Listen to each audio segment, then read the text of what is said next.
My boss, mocked, left me locked, and betrayed my work. I exposed the fraud and rebuilt our team. The lock clicked with finality, its sound echoing through the humming server room. My phone was gone, confiscated. There was no way to call for help. Maybe a night alone will fix your attitude, Dominic sneered through the small window in the heavy metal door. Behind him, I could make out the shadows of Trent and Jaden, their laughter floating through the crack. Think about your place in this company while you're in there, Trent added, his voice dripping with satisfaction. Maybe tomorrow you'll remember who's in charge.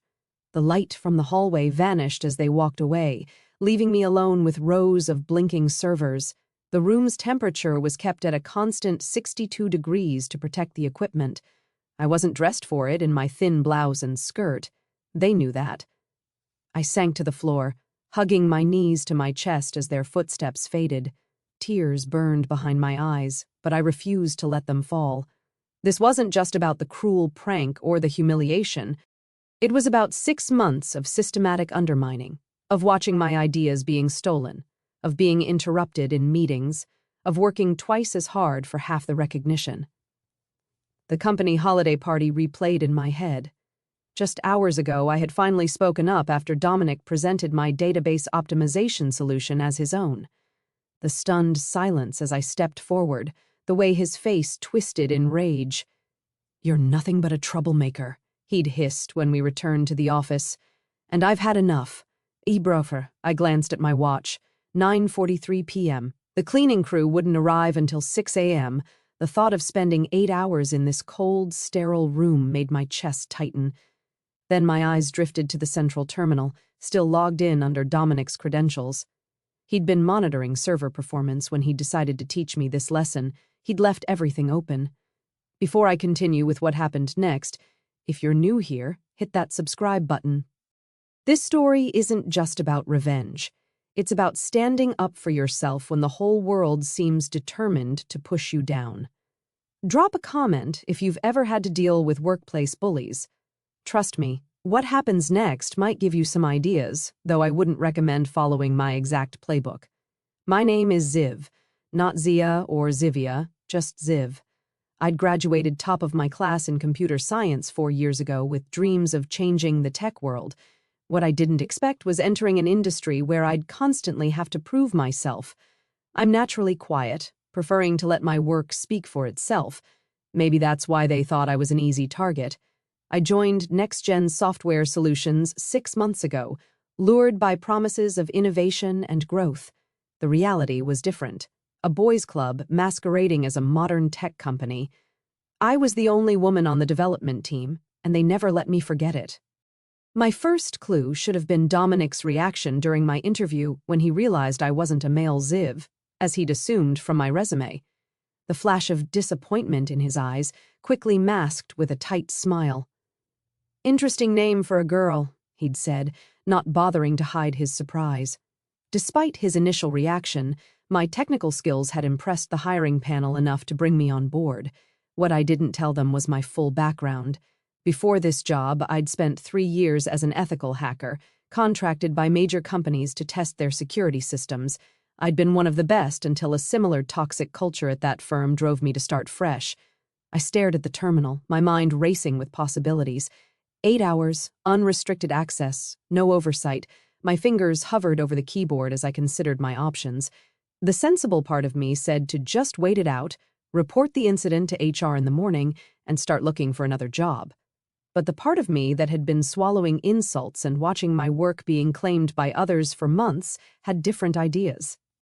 I logged out of Dominic's account. Using my own credentials would leave a trail, but I knew better. From my bag, I pulled out a small USB drive, my emergency kit that contained specialized tools for penetration testing. Old habits die hard. I never went anywhere without it. With practiced movements, I bypassed the security protocols and gained root access to the system. The servers hummed around me, almost encouraging, as I began my exploration. First stop, the company's internal messaging system. There it was, a private channel titled Code Bros with Dominic, Trent, Jaden, and 4 other male developers as members. My heart pounded as I scrolled through months of conversations. Ziv asked another question in the meeting today. Someone needs to tell her to stop trying so hard. Did you see what she was wearing? Trying to distract us since she can't code.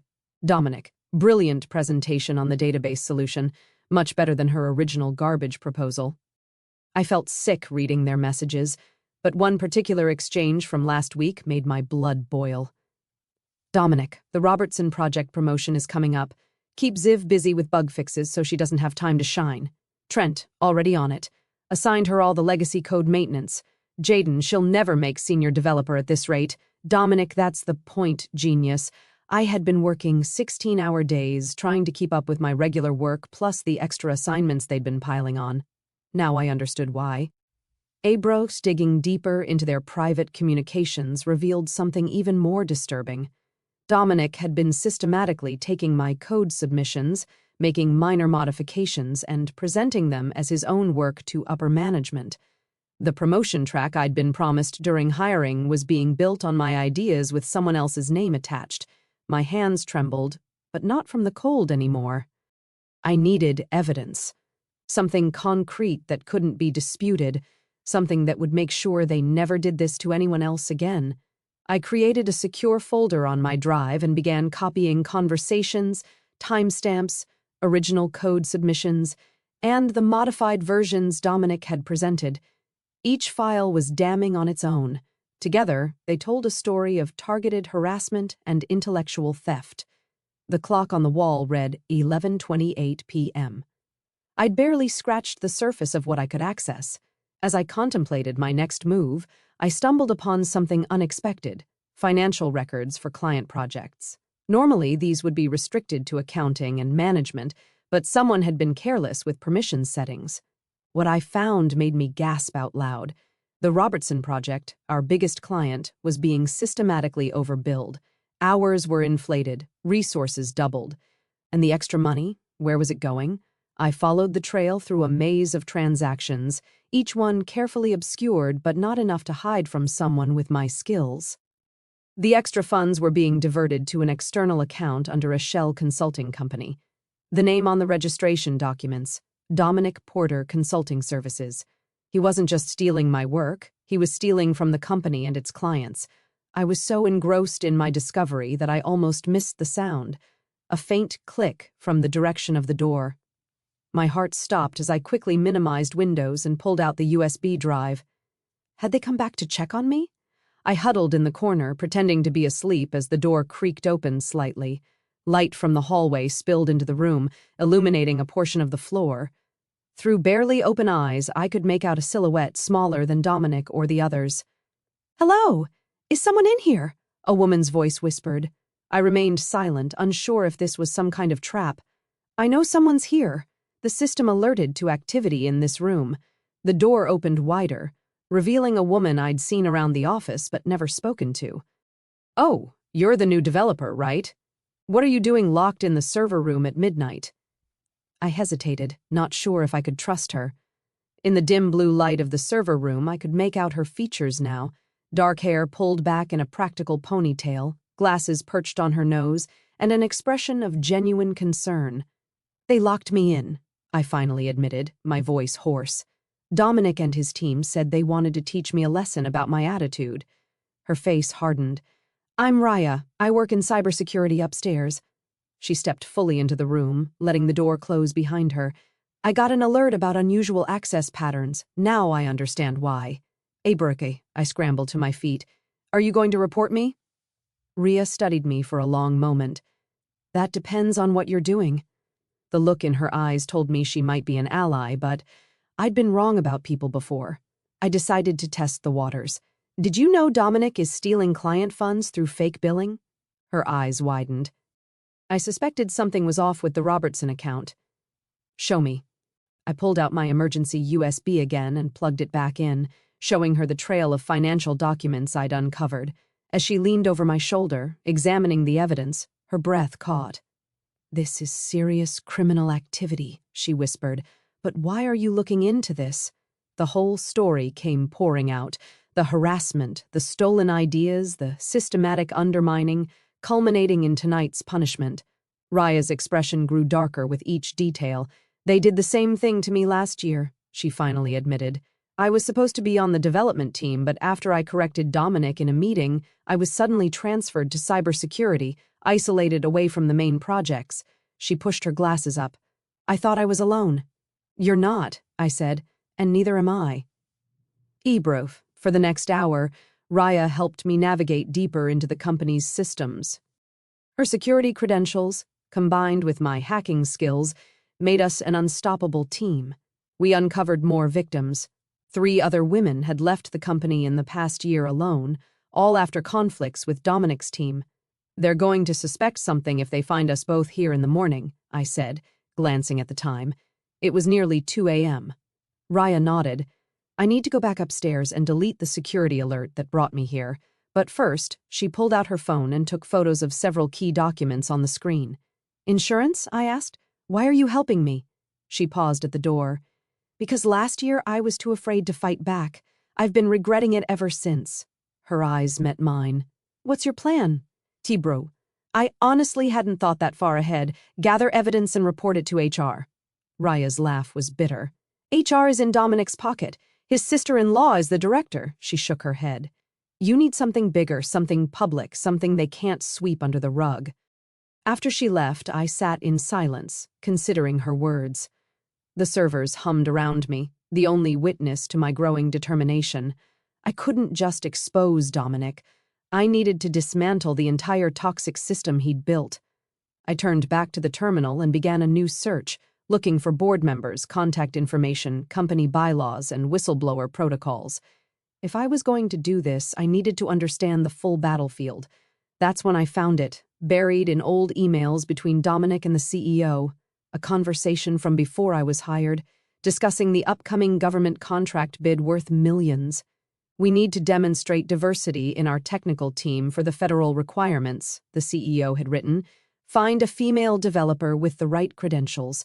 Just make sure she doesn't interfere with our actual work. Dominic's response made my stomach churn, already interviewing candidates. Found one with an ambiguous name who looks perfect on paper. She'll be our diversity hire, and we can keep her busy with minor tasks while the real team handles the contract. I was never meant to succeed here. I was hired specifically to be a token, to check a box for a lucrative contract. My technical skills, my education, my experience, none of it mattered to them. I was just a woman-shaped prop in their corporate theater. The realization hit me like a physical blow. Tears welled up again, but this time from pure rage. I'd been working myself to exhaustion, trying to prove my worth to people who had decided I was worthless before they'd even met me. I closed my eyes, letting the fury wash through me. When I opened them again, my vision was crystal clear. This wasn't just about seeking justice for myself anymore. This was about changing the system. I created a new folder on my USB drive labeled Operation Reset and began working methodically. Over the next few hours, I compiled evidence, created backups, and developed a comprehensive picture of the corruption running through Next General. The financial fraud was just the tip of the iceberg. There was harassment, discrimination, bid rigging, and client deception at every level. Around 4 a.m., my phone vibrated with a text from an unknown number. It's Raya. Deleted the security alerts. Found something else you should see. Check your email. Used company VPN to mask it. I accessed my personal email through a secure browser and found a message with a large attachment.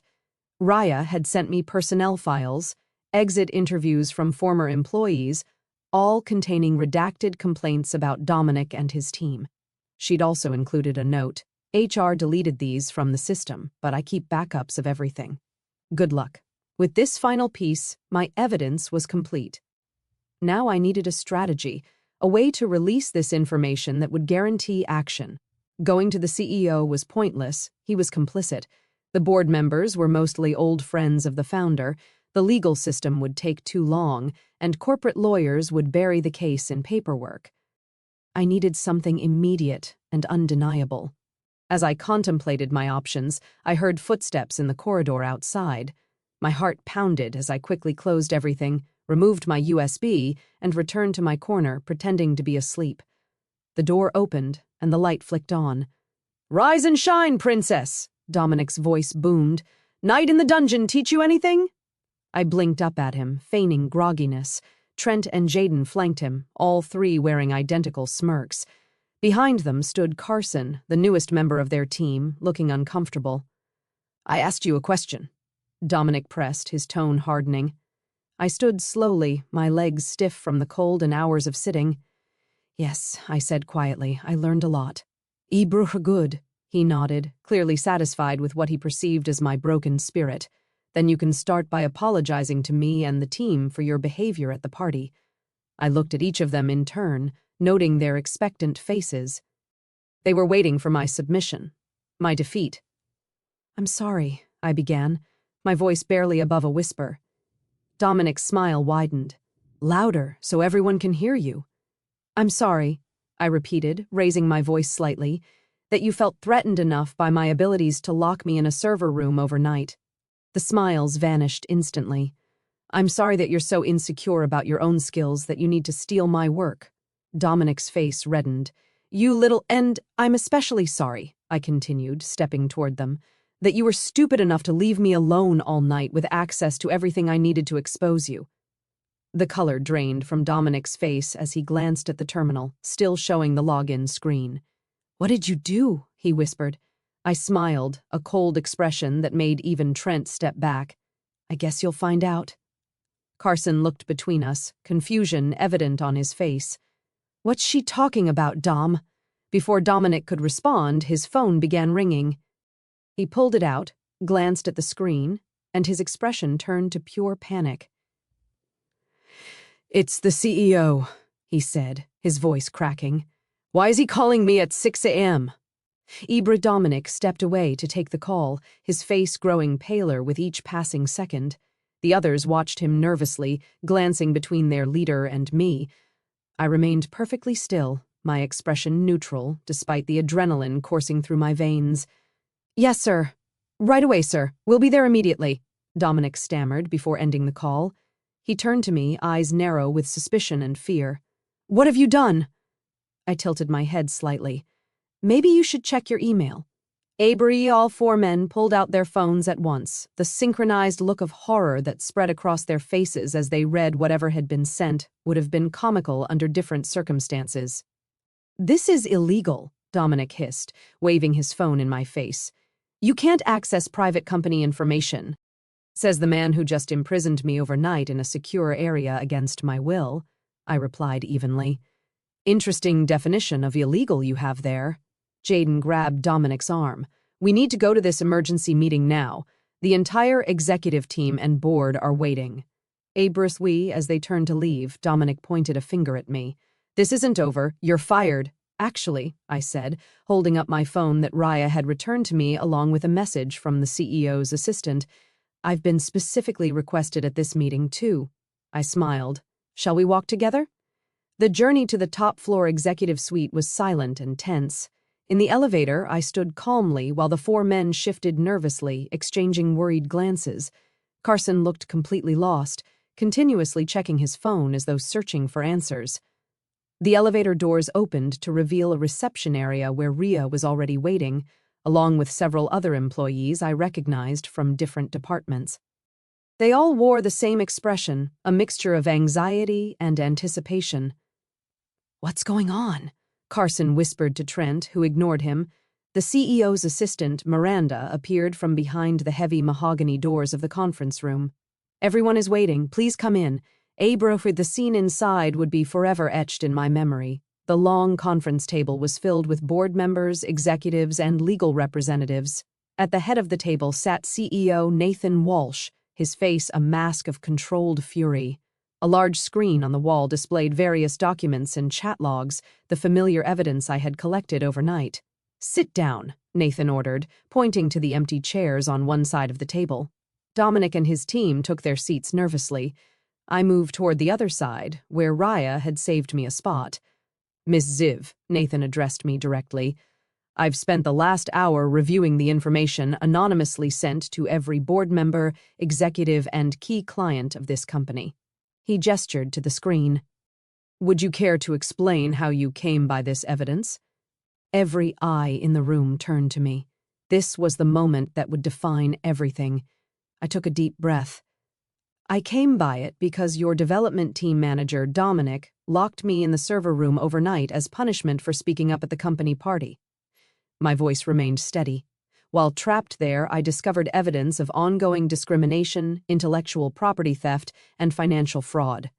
Whispers erupted around the table. Nathan raised his hand for silence. That's ridiculous, Dominic interjected. She's making this up because she couldn't handle constructive criticism of her work. I smiled slightly. Check the building's security logs from last night. Check the keycard access to the server room. Check the cameras in the hallway outside it. You'll see exactly what happened. Nathan nodded to someone at the end of the table, who began typing rapidly on a laptop. Furthermore, I continued, I've documented a pattern of behavior targeting not just myself, but every woman who's worked on the development team over the past 2 years. The evidence includes stolen work, deliberately sabotaged projects, and a coordinated campaign to force women to quit or transfer.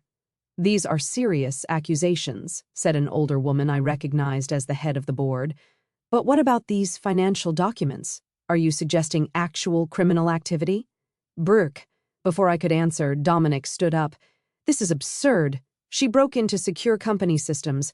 Whatever she found was obtained illegally. Actually, Raya spoke up for the first time. As the head of cybersecurity, I can confirm that no systems were broken into. All access was gained through legitimate credentials that were carelessly left logged in or through security vulnerabilities that my team has been warning about for months. The IT director, who had been checking security footage, looked up from his laptop. The camera footage confirms Miss Ziv's story. She was locked in the server room at 9:43 p.m. last night and not released until 6:02 this morning. The room fell silent as the implications sank in. Is it true? Nathan finally asked, looking directly at Dominic. Did you lock an employee in a restricted area overnight without access to food, water, or proper facilities? Dominic's composure cracked. She needed to learn her place. She was undermining my authority, questioning decisions in front of clients. His outburst confirmed everything. Several board members physically recoiled at his words. What about the financial irregularities? Pressed the legal representative. The Robertson Project billing shows systematic fraud amounting to nearly $500,000. All eyes turned to Dominic again. Sweat beaded on his forehead as he realized he had no way out. It wasn't just him, I said, drawing attention back to myself. This was a coordinated effort by Dominic, Trent, and Jaden. Carson is new. I don't believe he was involved in the financial aspects, though he participated in the harassment. Carson's eyes widened. What? The private chat logs say otherwise, Raya interrupted, putting a particular conversation on the main screen that showed Carson making derogatory comments about my appearance. For the next hour, the meeting continued as each piece of evidence was examined and verified. Technical experts confirmed my code had been stolen and presented as Dominic's. Financial auditors validated the billing fraud. HR was forced to acknowledge the pattern of complaints that had been systematically buried. Throughout it all, I remained calm, answering questions precisely and professionally. Inside, though, I was burning with satisfaction as I watched the carefully constructed world Dominic had built crumble around him. Near the end of the meeting, the head of the board addressed me directly. Miss Ziv, the company owes you an apology for the treatment you've endured. What would you like to see happen here? This was the moment I'd been waiting for. My revenge wouldn't be shouting or threats. It would be systematic, just like their abuse had been. 3 things, I said clearly. First, immediate termination of those involved in fraud and harassment. Second, a complete review of all code contributions with proper credit restored to the original authors. Third, a structural change to how teams are managed, with clear reporting channels for misconduct that don't go through HR. The board members looked at each other, then back to me. That seems reasonable, the chairwoman said. Anything else? I smiled slightly. Yes, I'd like to be considered for the now vacant position of development team manager. Nathan blinked in surprise. You want Dominic's job? I want the job he prevented me from earning, I corrected. My qualifications are in my file, including the 3 years I spent as an ethical hacker and security consultant that I didn't initially disclose when applying for an entry-level position. The room erupted in conversation again. Dominic looked like he might be sick. You set us up, he whispered, finally understanding. You played helpless all night, knowing what you were doing. I leaned forward slightly. Maybe a night alone in the server room really did fix my attitude. 2 hours later, I watched from the lobby as Dominic, Trent, and Jaden were escorted out of the building by security, carrying boxes of personal belongings. Carson had been placed on probation pending further investigation. The company's legal team was already in contact with law enforcement regarding the financial fraud. Raya appeared beside me, a satisfied smile on her face. "Well played," she said quietly. "I didn't expect the coup de grace with asking for his job." "It wasn't about the job," I admitted. "It was about making sure they could never claim I wasn't qualified for it." "So, what happens now? You're really staying here after all this?" I turned to her with a determined expression. The board approved my 3 conditions. They're announcing a complete reorganization of the development department. I'm not just staying, I'm helping rebuild this place from the ground up. Raya nodded appreciatively. From locked in a server room to running the department in less than 24 hours. That might be a company record. The best revenge isn't just about taking someone down, I said, watching as Dominic's car pulled away from the building for the last time. It's about building something better from the ashes. 1 month later, I sat in what used to be Dominic's office, now completely redesigned. Gone was the intimidating dark furniture and closed-door policy. My team, now balanced with talent of all genders, worked collaboratively in the open space I'd created. The Robertson project was back on track, with proper credit given to all contributors. The toxic culture was being systematically dismantled, one policy at a time. As I reviewed the latest code submissions, an email notification appeared on my screen.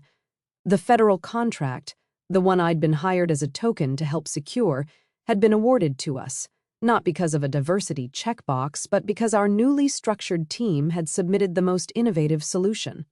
I smiled to myself, thinking of Dominic. He was facing criminal charges for the financial fraud, his career in tech effectively over. Trent and Jaden had been blacklisted throughout the industry as word of their behavior spread. Sometimes revenge isn't about an explosive moment of triumph. Sometimes it's about a complete transformation that ensures your enemies can never again create the conditions that hurt you. If you've ever faced workplace bullying or discrimination, remember my story.